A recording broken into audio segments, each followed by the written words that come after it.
ನಮಸ್ಕಾರ ಸ್ನೇಹಿತರೆ, ನಾನು ಕಾರ್ಬಲಿ ಜಗದೀಶ್. ಸ್ನೇಹಿತರೆ, ಬನ್ನಿ ನೋಡಿ, ರಾಜ್ಯದಲ್ಲಿ ಇವಾಗ KRS ಡ್ಯಾಮಿನ ಬಗ್ಗೆ ತುಂಬಾ ವಿವಾದಾತ್ಮಕ ಹೇಳಿಕೆಗಳು ಬರ್ತಾ ಇದ್ದಾವೆ. ಏಕೆ ಇದು ಹೇಳಿಕೆ ಶುರುವಾಯಿತು ಅನ್ನೋದಾದ್ರೆ, ರಾಜ್ಯ ಸರ್ಕಾರದಿಂದ ಸಚಿವರಾಗಿರುವ HC ಮಹದೇವಪ್ಪನವರು ಒಂದು ಹೇಳಿಕೆ ಕೊಟ್ಟರು. ಆ ಹೇಳಿಕೆಯಿಂದ ಈಗ ಕನ್ನಂಬಾಡಿ ಕಟ್ಟೆಯನ್ನು ಕಟ್ಟಿದ್ದು ಕೃಷ್ಣರಾಜ ಒಡೆಯರ ಮತ್ತೆ ಟಿಪ್ಪು ಸುಲ್ತಾನ್ ಅನ್ನೋ ಚರ್ಚೆಗಳು ಕೂಡ ಶುರುವಾಗಿದೆ. ಏನಕ್ಕೆಂದ್ರೆ ಅವರು ಒಂದು ಮಾತು ಹೇಳಿದ್ರು. ಒಂದು ಕಾರ್ಯಕ್ರಮದಲ್ಲಿ ಮಾತಾಡ್ತಾ HC ಮಹದೇವಪ್ಪನವರು ವಿವಾದಾತ್ಮಕ ಒಂದು ಹೇಳಿಕೆ ಕೊಟ್ಟಿದ್ದಾರೆ. ಹೌದು ನೋಡಿ ಸ್ನೇಹಿತರೆ, ಅವರು ಕೊಟ್ಟಿದ್ದ ಹೇಳಿಕೆ ಏನಂದ್ರೆ, KRS ಡ್ಯಾಮ್ ಕಟ್ಟೋದಕ್ಕಿಂತ ಮೊದಲು ಅಡಿಗಲ್ಲು ಹಾಕಿದ್ದು KRS ಡ್ಯಾಮ್ಗೆ ಟಿಪ್ಪು ಸುಲ್ತಾನ್ ಅನ್ನೋ ಮಾತನ್ನ ಅವರು ಹೇಳಿದ್ರು.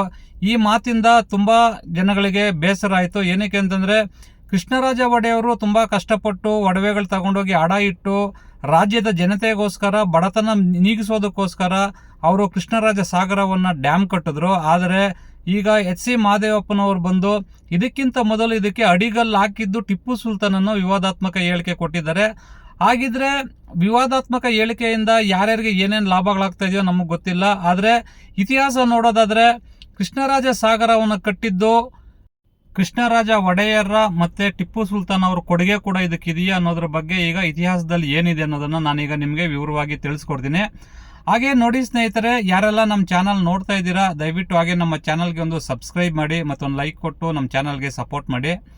ಸ್ನೇಹಿತರೆ ನೋಡಿ, ಕೃಷ್ಣರಾಜ ಸಾಗರವನ್ನು ನಿರ್ಮಿಸೋದಕ್ಕೆ ಸ್ಟಾರ್ಟ್ ಮಾಡಿದ್ದು 1911ರಲ್ಲಿ. ಇದು ಪೂರ್ಣಗೊಂಡಿದ್ದು 1931ರಲ್ಲಿ.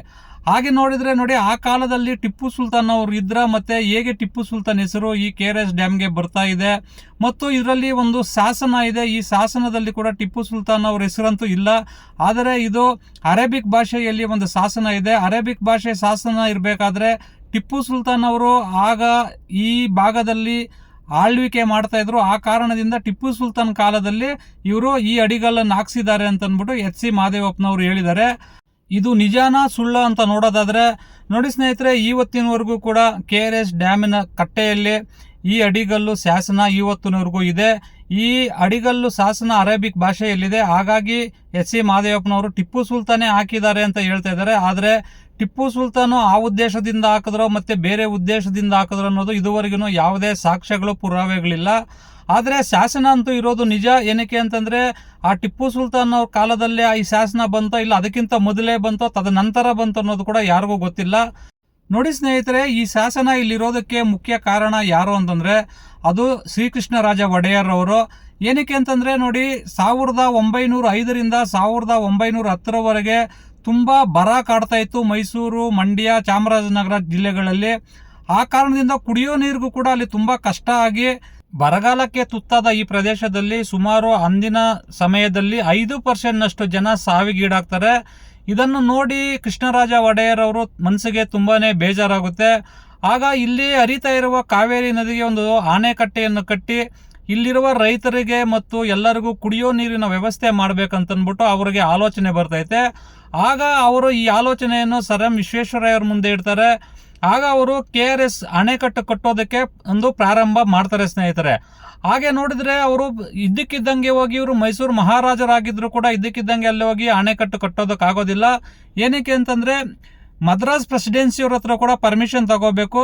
ಆಗ ಹೋಗಿ ಅಲ್ಲಿ ಪರ್ಮಿಷನ್ ಕೇಳಿದ್ರೆ ಅವರು ಪರ್ಮಿಷನ್ ಕೊಡಲ್ಲ ಅಂತ ನಿರಾಕರಿಸ್ತಾರೆ.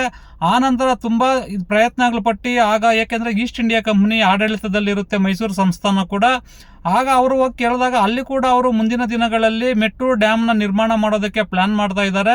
ಆ ಕಾರಣದಿಂದ ಇಲ್ಲಿ ನಿಮಗೆ ಅಣೆಕಟ್ಟು ಕಟ್ಟೋದಕ್ಕೆ ಪರ್ಮಿಷನ್ ಸಿಗೋದಿಲ್ಲ ಅಂತ ಹೇಳ್ತಾರೆ. ಆನಂತರ ಕುಡಿಯೋ ನೀರಿಗಾದ್ರೂ ಬೇಕಂತಂದ್ಬಿಟ್ಟು ಆಗ 8 TMC ನೀರಿಗೆ ಮಾತ್ರ ಪರ್ಮಿಷನ್ ಕೊಡ್ತಾರೆ. ಆದರೆ ಇಷ್ಟು ನೀರು ಸಾಕಾಗೋದಿಲ್ಲ ಅಂತ ಅಂದ್ಬಿಟ್ಟು ತುಂಬಾ ಚರ್ಚೆಗಳು ಮಾಡಿದ ನಂತರ ಮತ್ತೆ ಈಗಿರುವ 124 ಅಡಿ ಎತ್ತರ ಕಟ್ಟೋದಕ್ಕೆ ಪರ್ಮಿಷನ್ ಸಿಗುತ್ತೆ. ನೋಡಿ ಸ್ನೇಹಿತರೆ, ಹಾಗೆ 1911ರಲ್ಲಿ ಪರ್ಮಿಷನ್ ಸಿಕ್ಕ ನಂತರ ಈ ಅಣೆಕಟ್ಟು ಕಟ್ಟೋದಕ್ಕೆ ಶುರು ಮಾಡ್ತಾರೆ. ಆಗ ಅಣೆಕಟ್ಟು ಕಟ್ಟೋದಕ್ಕೆ ಹೋಗ್ಬೇಕಾದ್ರೆ ಆವಾಗ ಸಿಕ್ಕಿದ್ದೆ ಈ ಶಾಸನ. ಈ ಶಾಸನ ಅರೇಬಿಕ್ ಭಾಷೆಯಲ್ಲಿ ಇರುತ್ತದೆ. ಆ ಕಾರಣದಿಂದ ಇದನ್ನ ಓದೋದು ಯಾರು ಅಂತಂದ್ಬಿಟ್ಟು ಪಂಡಿತರನ್ನ ಕರೆಸಿ ಓದಿಸಿದಾಗ ಇದು ಕೂಡ ಇಲ್ಲಿ ಒಂದು ಅಣೆಕಟ್ಟು ಕಟ್ಟಬೇಕು ಅನ್ನೋ ಉದ್ದೇಶದಿಂದನೇ ಬರ್ದಿರ್ಬೋದು ಅಂತ ಅಂದ್ಬಿಟ್ಟು ಒಂದು ಅವ್ರ ಸಂದೇಹದಿಂದ ಹೇಳ್ತಾರೆ. ಹಾಗಿದ್ರೆ ಯಾರೋ ನಮಗಿಂತ ಮೊದಲೇ ಇಲ್ಲೊಂದು ಅಣೆಕಟ್ಟು ಕಟ್ಟಬೇಕಂತ ಒಂದು ಯೋಚನೆ ಬಂದಿದೆ, ಇದನ್ನ ನಾವು ತಳ್ಳಾಕೋದು ಬೇಡ, ಇದು ಕೂಡ ಇಲ್ಲಿ ಕಟ್ಟೆಯಲ್ಲಿ ಇರಲಿ ಅಂತ ಅಂದ್ಬಿಟ್ಟು ಅವರು ಅವರ ದೊಡ್ಡ ಮನಸ್ಸಿನಿಂದ ಆ ಶಾಸನವನ್ನು ಇವತ್ತಲ್ಲಿ ಎಲ್ಲರೂ ನೋಡೋ ಥರ ಅವರು ಈ ಆಣೆಕಟ್ಟಿನಲ್ಲಿ ಇಟ್ಟಿದ್ದಾರೆ. ಅದೇ ಈಗತ್ತು ಮುಳ್ಳಾಗಿದೆ. ಏನಕ್ಕೆ ಅಂದರೆ ನೋಡಿ, ಅವರು ಈ ಶಾಸನ ಟಿಪ್ಪು ಸುಲ್ತಾನ್ ಅವ್ರು ಹಾಕಿದ್ದಾರೆ ಇಲ್ಲ ಬೇರೆ ಯಾರಾದರೂ ಇಟ್ಟಿದ್ದಾರೆ ಅನ್ನೋದು ಕೂಡ ಗೊತ್ತಿಲ್ಲ. ಮತ್ತು ಇದು ಯಾವ ಕಾಲದಂತ ಅಂದ್ಬಿಟ್ಟು ಕೂಡ ಅದರಲ್ಲಿ ಉಲ್ಲೇಖ ಇಲ್ಲ. ಆದರೂ ಕೃಷ್ಣರಾಜರವರ ಒಂದು ದೊಡ್ಡ ಮನಸ್ಸು ಏನಂದರೆ, ಈ ಆಲೋಚನೆ ನಮಗಿಂತ ಮೊದಲು ಬೇರೆ ಯಾರಿಗೋ ಬಂದಿದೆಯಲ್ಲ ಅನ್ನೋ ಸಂತೋಷಕ್ಕೆ ಆ ನೆನಪಿಗಾಗಿ ಈ ಶಾಸನ ಇರಲಿ ಅಂತೇಳಿ ಇಟ್ಟರು. ಆದರೆ ನೋಡಿ, ಅದನ್ನು ಟಿಪ್ಪು ಸುಲ್ತಾನ್ ಅವರೇ ಮಾಡಿದ್ದಾರೆ ಅಂತಂದ್ಬಿಟ್ಟು ಎಚ್ ಸಿ ಮಹದೇವಪ್ಪನವರು ಹೇಳ್ತಾ ಇದ್ದಾರೆ. ಆದರೆ ಅದಕ್ಕೆ ಯಾವುದೇ ಆಧಾರ ಪುರಾವೆಗಳಿಲ್ಲ. ಆಗ ನೋಡೋದಾದರೆ ಟಿಪ್ಪು ಸುಲ್ತಾನ್ ಅವರು 1794ರಲ್ಲಿ ಈ ಶಾಸನಕ್ಕೆ ಬರೆದು ಅಡಿಗಲ್ಲು ಹಾಕಿದ್ರು ಅಂತಂದ್ಬಿಟ್ಟು ಎಚ್ ಸಿ ಮಹದೇವಪ್ಪನವರು ಹೇಳಿದ್ದಾರೆ. ಹಾಗಿದ್ರೆ ಟಿಪ್ಪು ಸುಲ್ತಾನ್ ಅವರು ಅಡಿಗಲ್ಲು ಹಾಕ್ಸಿದಾರ ಇಲ್ಲ ಈ ಆಣೆಕಟ್ಟಿಗೆ ಅವ್ರಿಗೆ ಏನು ಸಂಬಂಧ ಅಂತ ನೋಡೋದಾದರೆ, ನೋಡಿ ಸ್ನೇಹಿತರೆ, ನಿಮ್ಗೆಲ್ಲರಿಗೂ ಗೊತ್ತಿರ್ಬೋದು, ಟಿಪ್ಪು ಸುಲ್ತಾನ್ ಅವರು ಮರಣ ಹೊಂದಿದ್ದು 1799ರಲ್ಲಿ. ಅಂತಂದರೆ ಸುಮಾರು 111 ವರ್ಷಗಳ ನಂತರ ಈ ಡ್ಯಾಮ್ನ ತಲೆ ಎತ್ತಿದೆ. ಹಾಗಿದ್ರೆ ಟಿಪ್ಪು ಸುಲ್ತಾನ್ಗೂ KRS ಡ್ಯಾಮ್ಗೂ ಏನು ಸಂಬಂಧ ಅಂತಂದ್ಬಿಟ್ಟು ತುಂಬ ಜನಗಳಲ್ಲಿ ಗೊಂದಲ ಮೂಡ್ತಾ ಇದೆ. ನೋಡಿ ಸ್ನೇಹಿತರೆ, ಹಾಗಿದ್ರೆ ಟಿಪ್ಪು ಸುಲ್ತಾನ್ ಅವರು ಸತ್ತಿದ್ದು 1799ರಲ್ಲಿ ಸತ್ತರೆ 1911ರಲ್ಲಿ ಪ್ರಾರಂಭವಾಗಿ 1931ರಲ್ಲಿ ಈ ಡ್ಯಾಮು ಉದ್ಘಾಟನೆ ಆಗುತ್ತೆ. ಹಾಗಿದ್ರೆ ಮಹಾರಾಜರ ಕೊಡುಗೆ ಈ ಡ್ಯಾಮ್ಗೆ ಎಷ್ಟಿದೆ ಅಂತ ನೋಡೋದಾದರೆ, ಆಗಿನ ಕಾಲದಲ್ಲಿ ಡ್ಯಾಮ್ ಕಟ್ಟೋದಕ್ಕೆ ಹಣ ಸಾಲ್ಟೇಜ್ ಬತ್ತು ಅಂತಂದ್ಬಿಟ್ಟು ಅರಮನೆಯಲ್ಲಿದ್ದ ಒಡವೆಗಳು ಮತ್ತು ಮಹಾರಾಣಿಯವರ ಹತ್ರ ಇದ್ದ ಒಡವೆಗಳನ್ನೆಲ್ಲ ತಗೊಂಡೋಗಿ ಮುಂಬೈಯಲ್ಲಿ ಒಂದು ಬ್ಯಾಂಕ್ನಲ್ಲಿ ಅಡ ಇಟ್ಟು ಈ ಡ್ಯಾಮ್ನ ಕಟ್ಟಿಸಿದ್ದಾರೆ. ಹಾಗಿದ್ರೆ ಟಿಪ್ಪು ಸುಲ್ತಾನ್ಗೂ ಈ ಡ್ಯಾಮ್ಗೂ ಒಂದೇ 1% ಕೂಡ ಸಂಬಂಧ ಇಲ್ಲ. ಆದರೆ ಇದಕ್ಕಿಂತ ಮೊದಲು 1794ರಲ್ಲಿ ಈ ಶಾಸನ ಬರೆದಿದ್ದಾರೆ ಅಂತಂದ್ಬಿಟ್ಟು ಎಚ್ ಸಿ ಮಹದೇವಪ್ಪನವರು ಹೇಳಿದ್ದಾರೆ. ಆದರೆ ಅದು ಟಿಪ್ಪು ಸುಲ್ತಾನೇ ಬರ್ಸಿದಾರೋ ಇಲ್ಲ ಬೇರೆ ಯಾರಾದರೂ ಬರ್ಸಿದಾರೋ ಇಲ್ಲ ಟಿಪ್ಪು ಸುಲ್ತಾನ್ ಕೂಡ ಆ ಆಲೋಚನೆಯಿಂದ ಬರ್ಸಿದ್ರು, ಆದರೆ ಬರ್ಸಿ ಯಾವತ್ತು ಯೋಚನೆ ಮಾಡಿದ್ರು ಕೂಡ ಅವ್ರ ಕೈಯಲ್ಲಿ ಈ ಡ್ಯಾಮ್ ಕಟ್ಟೋದಕ್ಕೆ ಆಗುತ್ತಾ ಅಂತ ನೋಡೋದಾದರೆ ಆ ಟೈಮ್ಗಾಗಿಲ್ಲ. ಅವರ ಆರ್ಥಿಕ ಪರಿಸ್ಥಿತಿ ಕೂಡ ತುಂಬಾ ಕಷ್ಟದಲ್ಲಿತ್ತು. ಏನಕ್ಕೆ ಅಂದರೆ ಅವರು ನೋಡಿ, 3ನೇ ಮೈಸೂರು ಆಂಗ್ಲೋ ಯುದ್ಧದಲ್ಲಿ ಅವರು ಸೋತ ನಂತರ ಅವರು ತುಂಬಾ ಕುಗ್ಗಿ ಹೋಗಿದ್ರು. ಆ ಕಾರಣದಿಂದ ಅವ್ರ ಹತ್ರ ಹಣಕಾಸಿನ ಕೂಡ ತುಂಬ ತೊಂದರೆ ಇತ್ತು ಅಂತಂದ್ಬಿಟ್ಟು ಕೂಡ ಹೇಳ್ತಾ ಇದ್ದಾರೆ. ಹಾಗಿದ್ರೆ ನೋಡಿ ಸ್ನೇಹಿತರೆ, ಟಿಪ್ಪು ಸುಲ್ತಾನ್ಗೂ KRS ಡ್ಯಾಮ್ಗೂ ಯಾವುದೇ ಸಂಬಂಧ ಇಲ್ಲ ಅಂತಂದ್ಬಿಟ್ಟು ಇತಿಹಾಸ ಹೇಳ್ತಾ ಇದೆ. ಇನ್ನೊಂದು ಇತಿಹಾಸಕಾರರು ಹೇಳೋದು ಏನಂತಂದರೆ, ಅವರು ಮೈಸೂರು ಆಂಗ್ಲೋ ಯುದ್ಧವನ್ನು ಸೋತ ನಂತರ ಟಿಪ್ಪು ಸುಲ್ತಾನ್ ಅವರು ಮಾನಸಿಕವಾಗಿ ತುಂಬಾ ಕುಗ್ಗಿದ್ರು.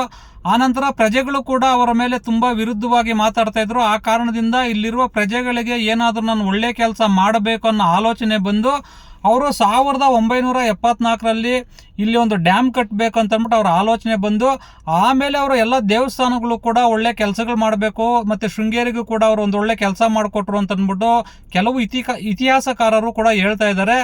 ಹಾಗಿದ್ರೆ ನೋಡಿ ಸ್ನೇಹಿತರೆ, ಟಿಪ್ಪು ಸುಲ್ತಾನ್ಗೂ ಕೂಡ ಆಗಿನ ಕಾಲದಲ್ಲಿ ಇಲ್ಲಿ ಒಂದು ಒಳ್ಳೆ ಆಣೆಕಟ್ಟು ಕಟ್ಟಿ ನಿರ್ಮಾಣ ಮಾಡಬೇಕು ಅಂತ ಆಲೋಚನೆ ಬಂದಿರ್ಬೋದು. ಆದರೆ ಅವರು ಆಲೋಚನೆ ಮಾಡಿದ್ದಾರೆ ಅಷ್ಟೇ, ಅವರು ಯಾವುದೇ ಕೆಲಸಗಳನ್ನು ಮಾಡಲಿಲ್ಲ. ಹಾಗಾಗಿ ಈಗಿರುವ KRSಗೂ ಮತ್ತು ಟಿಪ್ಪು ಸುಲ್ತಾನ್ಗೂ ಯಾವುದೇ ಸಂಬಂಧ ಇಲ್ಲ. ಇದು ಪೂರ್ತಿ ಕ್ರೆಡಿಟು ಕೃಷ್ಣರಾಜ ಒಡೆಯರು ನಮ್ಮ ಮೈಸೂರು ಸಂಸ್ಥಾನಕ್ಕೆ ಸೇರಿದ್ದು ಅಷ್ಟೇ, ಬಿಟ್ಟರೆ ಬೇರೆ ಯಾರಿಗೂ ಇದರಲ್ಲಿ ಹಕ್ಕಿಲ್ಲ ಕೇಳೋದಕ್ಕೆ. ಏನಕ್ಕೆ ಅಂತಂದರೆ ನೋಡಿ, ಅವರು ಆ ಶಾಸನವನ್ನು ಆವತ್ತೇ ತೆಗೆದಾಕ್ಬೋದಾಗಿತ್ತು. ಏನಕ್ಕೆ ಅಂದರೆ ಇದು ಅರೇಬಿಕ್ ಭಾಷೆಯಲ್ಲಿದೆ, ಅವ್ರಿಗೂ ಅನಿಸಿರ್ಬೋದು ಟಿಪ್ಪು ಸುಲ್ತಾನ್ ಕಾಲದಲ್ಲಿ ಆಗಿರ್ಬೋದು ಅಂತ. ಆದರೆ ಅವರು ಟಿಪ್ಪು ಸುಲ್ತಾನ್ ಬಗ್ಗೆ ದ್ವೇಷ ಮಾಡದೆ, ಇದು ಯಾನೇ ಕೆಲಸ ಒಳ್ಳೆ ಕೆಲಸ ಮಾಡಿದ್ರು ನಾವು ಅವ್ರಿಗೆ ಅಪ್ರಿಷಿಯೇಟ್ ಮಾಡ್ತೀವಿ ಅನ್ನೋ ಮನೋಭಾವದಿಂದ ಕೃಷ್ಣರಾಜ ಒಡೆಯರ್ ಅವರು ಇವತ್ತಿನವರೆಗೂ ಆ ಶಾಸನವನ್ನು ಇಡೋದಕ್ಕೆ ಕಾರಣ ಆದರು. ಹಾಗಿದ್ರೆ ನೋಡಿ ಸ್ನೇಹಿತರೆ, KRS ಬಗ್ಗೆ ಇತಿಹಾಸದ ಬಗ್ಗೆ ಮಾಹಿತಿ ಇದು. ಯಾರೆಲ್ಲ ನಮ್ಮ ಚಾನಲ್ ನೋಡ್ತಾ ಇದ್ದೀರಾ, ದಯವಿಟ್ಟು ನಮ್ಮ ಚಾನಲ್ಗೆ ಒಂದು ಸಬ್ಸ್ಕ್ರೈಬ್ ಮಾಡಿ. ಹಾಗೆ ಈ ವಿಡಿಯೋವನ್ನು ನಿಮ್ಮ ಫ್ಯಾಮಿಲಿ ಫ್ರೆಂಡ್ಸ್ಗೆ ಶೇರ್ ಮಾಡಿ. ಥ್ಯಾಂಕ್ ಯು, ಧನ್ಯವಾದಗಳು.